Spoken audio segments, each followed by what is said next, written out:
నమస్కారం గురుగారు. మన భారతదేశానికి వివాహ వ్యవస్థే మూలం.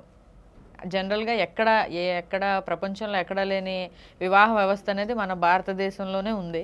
అలాంటి వివాహ వ్యవస్థ ఇవాళ ఒక పెళ్లి కాదు, 2 పెళ్ళిళ్ళు. ఫస్ట్ కుటుంబాల నుంచి విడిపోయి న్యూక్లియర్ ఫ్యామిలీస్ అయిపోయినాయి, ఇద్దరు మాత్రమే ఉండడం దగ్గర ఆగింది. తర్వాత పెళ్ళిళ్ళు అనేవి వద్దు అనే స్థాయికి వచ్చేసాం. తర్వాత ఇప్పుడు లివిన్లు అంటున్నారు. ఇప్పుడు ఇంకా మితిమీరి మనం కాపురం చేద్దాం కానీ పిల్లలు వద్దు అని అంటున్నారు. అసలు ఇదంతా కూడా ఇంకా రోజుకి మనం ఊహించని సంఘటనలే. పెళ్ళిళ్ళు వద్దు, పిల్లలు వద్దు, ఇలా ఉన్నంతకాలం ఉందాం, హ్యాపీగా ఎవరి లైఫ్ వాళ్ళు గడుపుదాం. లేదు అని అంటే కనుక మీ పిల్లలు నా పిల్లలు అని కొంతమంది ఇలాంటి కల్చర్లో కూడా రకరకాల ఉన్నారు. వాళ్ళు ఉన్నారు, వీళ్ళు ఉన్నారు. సో అసలు ఇలాంటి ఈ పరిస్థితులకి ఈ నెంబర్స్ ఏమన్నా కారణం అవుతాయి గురుగారు? ఖచ్చితంగా కారణం అవుతాయండి. ఎందుకంటే పేరులో ఉన్న రాంగ్ నెంబర్సే వాళ్ళ జాతకానికి తోడుగా బ్యాడ్ లక్ని తీసుకొస్తాయి. మన భారతీయ సంస్కృతిలోనే ప్రపంచానికి ఆదర్శం మన వివాహ వ్యవస్థ. మనకి చిన్నప్పటి నుంచి తల్లిదండ్రులు మనకి చూపించింది ఎవరిని, ఇదిగో వీళ్ళు సీతారాములు. ఒక రాముడే దేవుడని చూపించలేదు, సీతారాములు ఇద్దరు, శివపార్వతులు, లక్ష్మీనారాయణులు, రాధాకృష్ణులు, ఇలా దేవుళ్ళు కూడా కుటుంబంతో సహా కుటుంబ వ్యవస్థ మనకి నూరిపోసారు. నెమ్మదిగా ఒక 20-30 దశాబ్దాల నుంచి కల్చర్ మారుతూ ఆడపిల్ల తన స్వశక్తితో కాళ్ళ మీద నిలబడాలి అని ఎడ్యుకేషన్ పంపించడం, ఆ ఎడ్యుకేషన్ నుంచి తన సంపాదన తను సంపాదించుకోవాలని ఉద్యోగాల కోసం అని వెళ్ళడం. అంటే తప్పుగా అనుకోవద్దు కానీ స్త్రీ ఒక మాతృమూర్తిగా ఇంట్లో హౌస్ వైఫ్గా ఉన్నన్నాళ్ళు ఇంత చండాలం లేదు, ఇంత దేశానికి అపకారం లేదు. ఎప్పుడైతే తన కాళ్ళ మీద తను నిలబడాలి వచ్చిందో స్వతంత్ర భావాలు పెరగటం వల్ల తప్పు లేదు. అంటే ఇక్కడ నేను స్త్రీమూర్తి తప్పని నేను అనట్లా. ఎప్పుడైతే ఒక స్త్రీమూర్తి ఉద్యోగం చేసి డబ్బులు సంపాదించాలి, పొద్దున్నే ఇంట్లో పని చేయాలి, మళ్ళీ అన్నీ తను బాక్స్ కట్టుకొని తన భర్తకి బాక్స్ కట్టి పిల్లలకి బాక్స్ కట్టి అన్నీ చక్క పెట్టుకొని ఆఫీస్కి వెళ్ళి మళ్ళీ రాత్రి పని అంతా చేసుకోవాలి, పిల్లల బట్టలు ఉతకాలి, వాళ్ళ బట్టలు. అక్కడ వెక్స్ అయిపోయారు ఆడవాళ్ళు. యాంత్రిక జీవితం అయిపోయింది వాళ్ళకి రెస్ట్ ఏది? ఎప్పుడైతే అంటే ఇది ఒకదానికొకటి లింకు. మన సంస్కృతి, మన వివాహ వ్యవస్థ, మన కుటుంబ జీవన విధానం, తల్లి ఇంట్లో ఉండి పిల్లల్ని చూసుకుంటూ పిల్లలకి నీతి సూత్రాలు చెప్తూ ఒంట్లు ఓనమాలు నేర్పిస్తూ హోంవర్కులు చేయిస్తూ టైంకి వాళ్ళకి ఏం కావాలో పెడుతూ, మగ వ్యక్తి భర్త బయటికి వెళ్ళి సంపాదించుకురావడం అనే దగ్గర ఎక్కడ గాడి తప్పిందో అక్కడి నుంచి ఒకటికోటి అన్నీ లింక్. ఒక పెట్టె పడుతూ ఇంకో పెట్టె పడుతూ ఉంటుంది. అది దీంట్లో మనం ఎవరిది దోషమని, మగవాళ్ళదే తప్పు, ఆడవాళ్ళదే తప్పు, వీళ్ళదే తప్పు, వాళ్ళదే తప్పు, పెద్దవాళ్ళ తప్పు, చిన్నవాళ్ళ తప్పు అని మనం అనలేము. వ్యవస్థ అట్లా ఆటోమేటిక్గా మారుతుంది. సో ఆ వ్యవస్థ కట్టడి చేయాలంటే స్త్రీ మాతృమూర్తిగా ఉంటేనే తనకు అందం. ఎందుకంటే స్త్రీ జన్మ తను పిల్లల్ని కని భవిష్యత్ తరాన్ని ఆ ఇంటికి వంశాభివృద్ధి జరిగితేనే ఒక మాతృమూర్తిగా, స్త్రీమూర్తిగా, ఒక తల్లిగా తనకి గౌరవం, మర్యాద. సో ఆ సంస్కృతి నుంచి లేదు స్త్రీ తన కాళ్ళ మీద తను నిలబడాలని.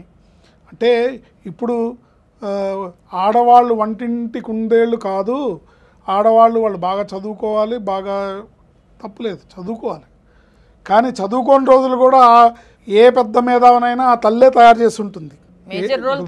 భారతదేశంలో ఉన్న ఏ మేధావిని మీరు తీసుకోండి, ఆ మేధావి ఆ ఇంట్లోంచి తల్లి ఉగ్గుపాలతోనే అతని ఆలోచన విధానం, అతని ఆలోచన శక్తి మొదలై ఉంటుంది. స్త్రీ లేకుండా పురుషుడు ఎక్కడ ఉన్నాడు?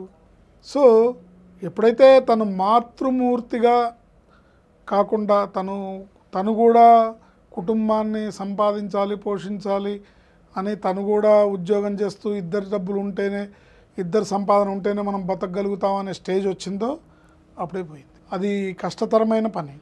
ఎందుకంటే ఎప్పుడైతే వాళ్ళు ఇద్దరూ సంపాదించాలన్నప్పుడు తను ఎన్ని చేయగలుగుతుంది? 24 అవర్స్ కష్టపడి చేయలేరు కదా. దానికి కారణం ఏంటి? మన జీవన విధానం మారటం. దానికి కారణం ఏంటి? పక్కవాడితో మనం పోల్చుకోవడం. వాడికి కారు ఉంది కాబట్టి మనకు కారు ఉండాలి, వాడికి బిల్డింగ్ ఉంది కాబట్టి మనకి బిల్డింగ్ ఉండాలి, వాడికి మంచి లగ్జరీ ఫ్లాట్ ఉంది కాబట్టి మనకి ఉండాలి, వాడికో కొంచెం వాళ్ళు నెక్లెస్ కొనుక్కొని ఈవిడ కొనుక్కోవాలి. ఇట్లా అంటే ఎదుటి వాళ్ళతో కంపేర్ చేసుకొని మన స్తోమతకు తగ్గట్టుగా మనం కాకుండా మన కుటుంబ విధానాన్ని మనం మర్చిపోయి పక్క వాళ్ళతో కంపేర్ చేసుకొని జీవిస్తున్న జీవన విధానంలో ఒకటికొకటిగా మార్పు వస్తూ ఇవాళ ఇటువంటి విపత్కరమైన పరిస్థితులకి దారితీసింది. విపత్కరమైన పరిస్థితి ఇది. ఒక విధంగా చెప్పాలంటే మాతృమూర్తి తల్లి, అలాంటి తల్లి ఇవాళ బిడ్డలను వద్దు అనుకుంటోంది. పిల్లలు వద్దనుకుంటుంటే ప్రభుత్వాలు సైతం చెప్తున్నాయి పిల్లల్ని కనండి అని. ఆ స్టేజ్కి వచ్చేసాం.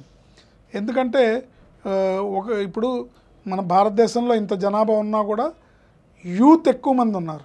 ఇదే చైనాలో జపాన్లో అయితే ఏంటంటే వాళ్ళు పిల్లల్ని కనటం ఎప్పుడో మానేశారు కాబట్టి అంతా ఏజ్డ్ పీపులే ఉన్నారు కానీ యూత్ లేదు. పర్సంటేజ్ ఆఫ్ యూత్ తగ్గిపోయారు. ఎందుకు? వాళ్ళు ఏనాడో మానేశారు పిల్లల్ని కనటం. ఆ సంస్కృతి వాళ్ళు మనం అడాప్ట్ చేసుకొని మనం దీన్ని పాటిస్తున్నాం. కాబట్టి ఇది విపత్కరమైన పరిస్థితి. ఇలాంటి పనులు ఉండకూడదు. మన భారతీయ జీవన విధానంలోనే ఉండాలి. ఏదేమైనప్పటికీ కూడా ప్రతి ఒక్కళ్ళలో ఆలోచన రావాలి. నా కూతుర్ని నేను ఎవరికి ఇవ్వాలి, తను ఎంతవరకు చదవాలి, తను ఎంతవరకు స్వేచ్ఛ ఉండాలి, ఎంతవరకు ఏంటనేది. ఎందుకంటే సమాజంలో పరిస్థితులు ఎవరి కంట్రోల్లో ఉండవు. ఎప్పుడైతే వన్స్ చదువుకోవడానికి పై చదువులకి వెళ్ళిపోయి ఇప్పుడు ప్రతి వాళ్ళు మా పిల్లలు సాఫ్ట్వేర్ అవ్వాలి, మా పిల్లలు యూఎస్లో ఉండాలని యూఎస్ పంపిస్తున్నావు. ఇవాళ పరిస్థితి అంటే నువ్వు చచ్చిపోయినా కూడా వాళ్ళు రాలేని పరిస్థితి.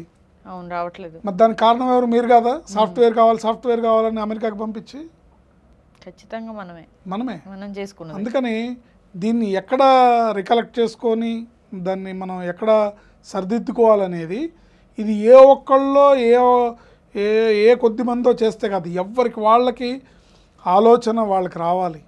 నా పిల్లలు ఎట్లా చదువుకోవాలి, నా పిల్లల భవిష్యత్తు ఎలా ఉండాలి, ఆడపిల్ల అయితే ఎట్లా మనం ఎటువంటి అత్తగారింటికి పంపించాలి, ఎటువంటి ఇంటికి పంపించాలి. ఎందుకంటే ఇప్పుడు మీరు అనొచ్చు ఏమండి హౌస్ వైఫ్గా ఉండి భార్యాభర్తలుగా ఉన్నవాళ్ళు విడిపోవట్లేదా అంటే విడిపోతున్నారు. కారణం ఏంటి? దానికి కూడా మనమే కారణం, తల్లిదండ్రులే కారణం. పూర్వకాలం ఒక భార్యాభర్త గొడవ పడితే ఆ భార్యకి ఏదన్నా బాధో దుఃఖమో వస్తే ఎవరికి చెప్పుకుంటుంది? పుట్టింటికి చెప్పుకుంటుంది. సో తను ఏం చేస్తుంది? అప్పుడు ఆ రోజుల్లో ఉన్న కమ్యూనికేషన్ వ్యవస్థ కార్డు ముక్కో లేకపోతే ఇంగ్లాండ్ లెటర్ రాసి ఇది పోస్ట్ చేసి ఇది వాళ్ళకి చేరి వాళ్ళు చదివే లోపు ఇక్కడ గొడవ సర్దిమణిపోయేది. కానీ ఇవాళ ఏంటి? ఇట్లా గొడవంగానే ఇట్లా వెంటనే ఫోన్ కాకపోతే సూసైడ్. ముందు ఫోన్ వెళ్ళిపోతుంది. ఫోన్ వెళ్ళిన తర్వాత తల్లిదండ్రులు ఏం చెప్తున్నారు? నీకేం కర్మే తల్లి, వచ్చి అంటున్నారు, బట్టలు సర్దుకొని వచ్చి అంటున్నారు. కాదమ్మా, ఆ రోజుల్లో ఏం చెప్పారు? మేము పెళ్లి చేసామమ్మా, ఆడపిల్లని ఎందుకన్నారు? ఈ ఆడపిల్ల ఏనాటికైనా ఆ ఇంటికి వెళ్ళాల్సిన పిల్లే ఆడపిల్ల, ఈడపిల్ల కాదు, ఇక్కడ పుట్టింది ఈడపిల్ల కాదు ఆడపిల్ల. ఎందుకంటే ఏనాటికైనా అక్కడికి వెళ్ళాల్సిందే, జీవితాంతం అక్కడ ఉండాల్సిందే. 20 ఏళ్ళ లోపు ఇక్కడ బతికినా 20 ఏళ్ళ నుంచి 100 ఏళ్ళ వరకు బతకాల్సింది అక్కడే కాబట్టి ఆడపిల్ల అన్నారు.